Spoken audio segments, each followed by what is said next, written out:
Hola a todos. Esta es una presentación basada en el planteamiento de un problema de investigación para la Universidad Nacional Abierta y a Distancia. Sin duda, el planteamiento de un problema de investigación es una de las actividades más importantes en el desarrollo de cualquier proyecto de investigación.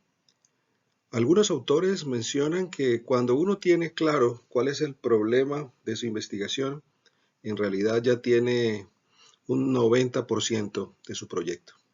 Por eso quizás el plantear un problema de investigación es una tarea que puede ser difícil para los que se inician en esta aventura de investigar.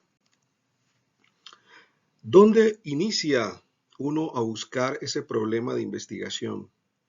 Bueno, muchas veces en bancos de ideas, como el banco de ideas que hay disponible para este curso, pero también en otros bancos de ideas propuestas por grupos o semilleros de investigación, en este caso en la Universidad Nacional Abierta a Distancia, o en otros grupos u otros centros de investigación. Algo importante es entender que generalmente detrás de un buen problema hay una buena revisión bibliográfica, una revisión juiciosa o el conocimiento previo que uno tiene acerca de un determinado problema en un contexto también específico. Cuando a veces no se tiene una juiciosa revisión bibliográfica o no se tiene claro el contexto donde uno quiere encontrar ese problema, es probable que sea una tarea difícil. Por eso quiero invitarlos a todos a ahondar y profundizar en la revisión bibliográfica o en su conocimiento acerca del contexto en el cual quieren trabajar. ¿Dónde podemos iniciar? Bueno, realmente la semilla para una propuesta de investigación puede tener dos orígenes. Un problema dentro de un contexto específico o el uso de una determinada tecnología innovadora que queremos utilizar. Voy a mostrarles cómo podemos iniciar un modelo para identificar un problema a partir de estas dos posibles semillas. Si nuestra semilla es un problema, realmente este es quizás el principal enfoque o metodología propuesta dentro del curso. Partimos de un contexto específico, y ese contexto pues tiene un determinado problema. Lo que se nos anima es a encontrar cuáles son los síntomas apropiados que se relacionan con ese problema. Luego, cuáles son esas causas que podrían estar ocasionando esos síntomas, cuáles podrían ser los efectos o pronósticos del comportamiento de esos síntomas y de esa manera poder comprender más a fondo el problema que nosotros estamos pretendiendo investigar. A partir de ahí construimos una propuesta de valor y es lo que se conoce como control a ese pronóstico, es decir, qué funcionalidades o características podríamos proponer que permitan solucionar, aliviar, disminuir esos síntomas que hemos podido detectar que están dentro del problema. Con eso claro, pasamos a identificar las tecnologías o los recursos que necesitamos para poder cumplir con esa mapa de valor que nosotros hemos propuesto desde las funcionalidades o características que queremos solucionar. Y de esa manera podemos nosotros aprender y llegar a comprender cuál es realmente el problema y cuál es el factor diferenciador o el factor innovador de la propuesta que nosotros solucionamos.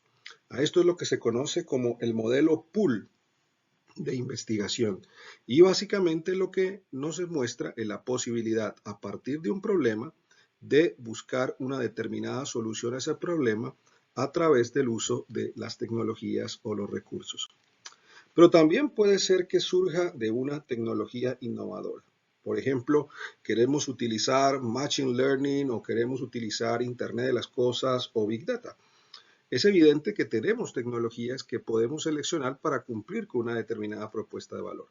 Ahora, a partir de esa tecnología, pues miramos cuáles serían las funcionalidades o características que podrían ofrecer esas tecnologías seleccionadas a un determinado grupo de contextos o de aplicaciones.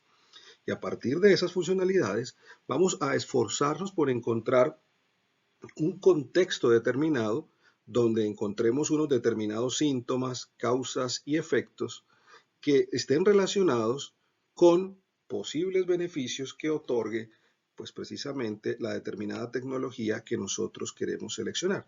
Por ejemplo, si nosotros queremos usar la tecnología de Machine Learning, pero reconocemos que, por ejemplo, el Machine Learning nos permitiría lograr, por ejemplo, automatizar el aprendizaje dentro de plataformas virtuales. Bueno, quizás entonces un interesante contexto podría ser los entornos de aprendizaje virtuales o los ambientes virtuales de aprendizaje ABA, que tienen un síntoma, y es que a veces no hay el apropiado seguimiento dentro de esos ambientes virtuales por parte de los profesores, lo cual pues se debe a diferentes causas y podría causar diferentes tipos de efectos. De esa manera podríamos llegar a encontrar un problema, describir un determinado problema y también un factor innovador. Para que podamos entender esto, este es el modelo que se conoce como modelo push, es decir, que sale de una tecnología y va hacia un problema. Para que entendamos la relación entre todos estos conceptos, vamos a hacer una pequeña ilustración, una pequeña analogía para entender la diferencia entre cada uno de ellos. Primero, ¿qué son síntomas? Pues los síntomas podrían ser fiebre alta, dolor de cabeza, tos seca, dolor de garganta, etc. Causas, pues podría ser el virus de la gripe o podría ser una infección basada en bacterias. Y el pronóstico, pues podría ser una gripe leve, una gripe severa, una bronquitis, una sinusitis, una otitis, una neumonía. ¿Y cuál podría ser control a ese pronóstico? Podría ser tomar vitamina C, descansar, tomar muchos líquidos, tomar antigripales, antibióticos, tapabocas. Entonces, los síntomas creo que son claros cuando los entendemos desde una enfermedad.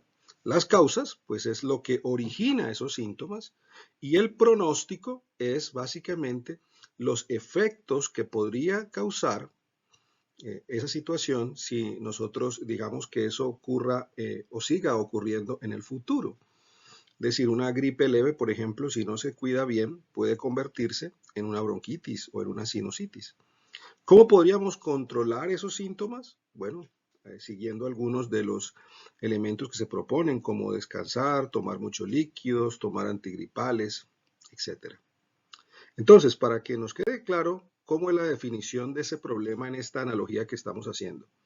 ¿Será que el problema es la fiebre alta? ¿Será que el problema es el virus de la gripe? ¿Será que el problema es la gripe leve? ¿Será que el problema es tomar muchos líquidos? No, ¿verdad? En realidad, una cosa son los síntomas, otra cosa las causas, otra los efectos y otra el control o las soluciones.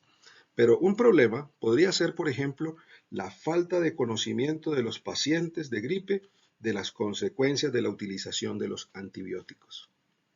O, por ejemplo, los problemas médicos generados por un paciente con gripe que no utiliza un tapabocas como medida de protección. Entonces, vemos claramente la diferencia que existe entre síntomas, causas, efectos y control de pronóstico y la definición de un problema.